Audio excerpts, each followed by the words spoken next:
Hey man, I'm Jusko from ProbMoney.com, and it is time for another exciting installment of What's in My Wallet for the second quarter of 2024. I've got my card stack here, 16 cards in that stack, 9 of which will most likely get used in the second quarter, and then 7 of which are unlikely to get used. Now, the big story for the second quarter for me, which makes it a little bit difficult, is that I just got this Wells Fargo Autograph Journey Visa, and in order to earn the bonus, I'm kind of almost totally in line with the second quarter in terms of having to spend $4,000 on this card by sort of like the end of June. So this card is going to serve, I think, as mostly my backup card anywhere I can't get 5% on other purchases.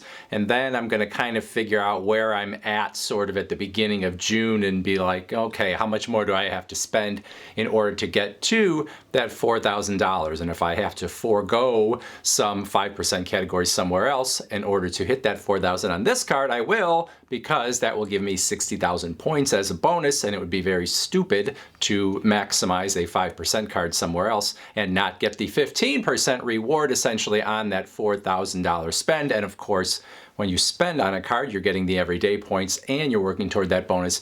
So this one will be the backup, but when it is necessary, it will rev up to the front. That said, there are all kinds of 5% plus opportunities for rewards with the cards that I have here in the second quarter, which is why it's so difficult to figure out how to max out that reward on the Autograph Journey. Let's start with groceries, where I get 5% on my AAA Daily Advantage Visa, and this has other good rewards as well. This is a grocery store card. I've never tried to use it at Walmart or Target or any of those other sort of in-between stores that sell more than groceries, but oftentimes this stuff is excluded. But I tend to shop at a sort of dedicated grocery store, so that's what I use. I do have as a backup the Blue Cash Preferred card, which I am an authorized user on. My wife actually has the card, and this one gets 6% on groceries, but she tends to use this as the number one for her, and it also gets 3% on gas, and this is kind of the only card I can get her to maximize.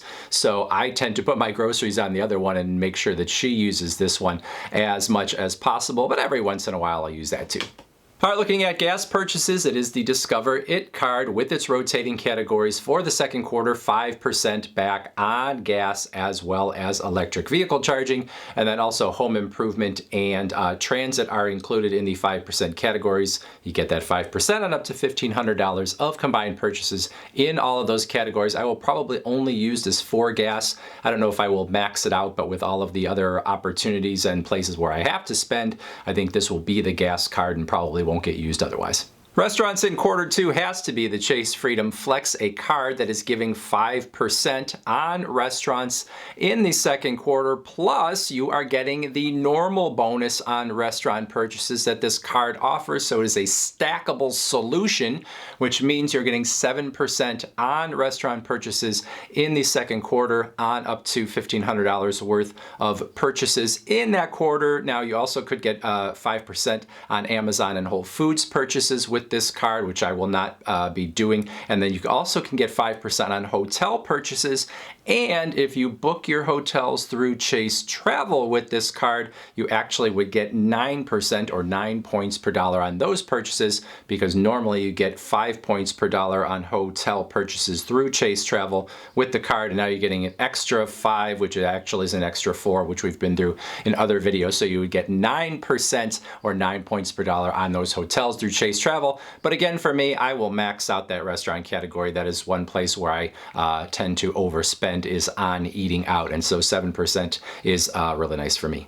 Now, because all of those categories are so good, my City Custom Cash is a little bit hard to figure for the second quarter. I can get 5% in one of the categories where I spend the most each month. There is a predetermined list, but with gas, groceries, and restaurants all covered by those other cards, I want to try to get 5% in something else with this, and the other categories I'm not going to spend quite as much, so it's either going to be probably drugstores, home improvement, or live entertainment, where I try to use this card more and get the 5%, but the chances of me maxing out the $500 per month in that highest spend category in any of those categories are not really good. So I'll try to use this as much as I can, but because I'm getting 5% in so many other places, this one is probably going to be a little less than it normally would be.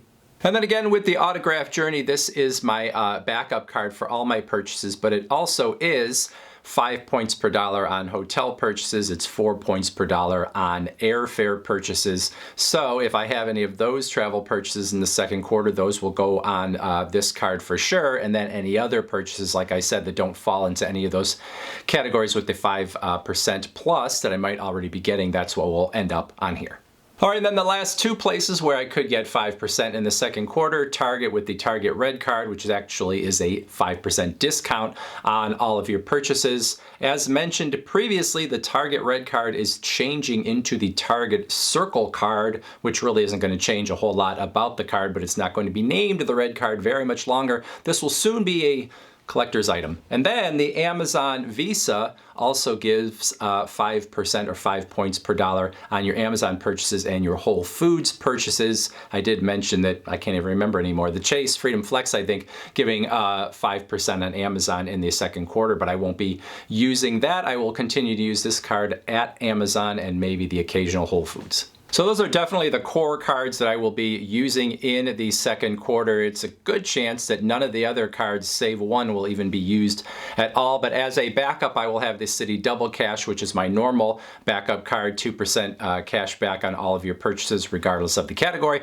So this is usually my catch-all after all the other cards. But with that autograph journey, again, that I have to hit that bonus, this one probably not getting used in the second quarter. And then the regular Wells Fargo autograph card, the no annual fee version, I have this too, and I often use this as a backup because it has so many 3% or 3 points per dollar categories, but it probably won't get used at all in the second quarter with all the great rewards that are out there. And I kind of have to bury this card a little bit because it doesn't look a whole lot different than that autograph journey card. Slight differences in color, and obviously the names are slightly different, but they look a lot alike, so I got to make sure I don't screw up. Now the rest of these cards unlikely to get any use in the second quarter. First is the Apple card, and I put it first only because technically I will use it in the second quarter because I pay for Apple TV Plus or whatever it's called on this, so it automatically gets billed here, but I don't ever carry this card and I don't really pay with Apple Pay very often. So for the most part,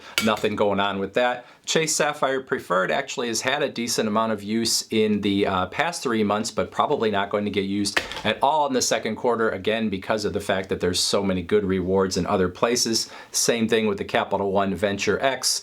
2 miles per dollar on all of your purchases with this card, which is nice, and I like this card, but there's really no purpose to use it for everyday spend in this quarter. Again, Amex Platinum, same kind of deal, and especially with that autograph journey getting 5 points on hotels and 4 points on airfare, this becomes even less sort of appealing, I guess you could say. Wells Fargo Active Cash, 2% cash back on everything. I've already got that with the Citi Double Cash, so this is just sort of the same deal going on with this. And again, because there are such good rewards elsewhere, won't be using it. And then I have the Amex Everyday card, which I don't ever use, but I keep it going because it is my longest running account. I think we're sitting at 20 plus years now with the Amex Everyday. It used to be the old blue from American Express, and I still have it.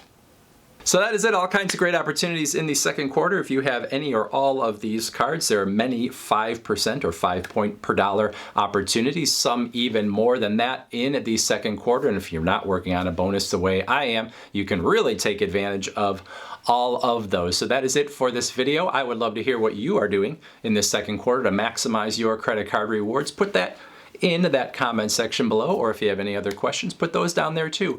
Otherwise, I thank you for watching, and as always, please go to proudmoney.com, where we do credit card reviews, we talk personal finance, we talk deals, and all sorts of other fun stuff too. If you are not going to leave a comment or go to the website, the next video you are going to want to watch is right there.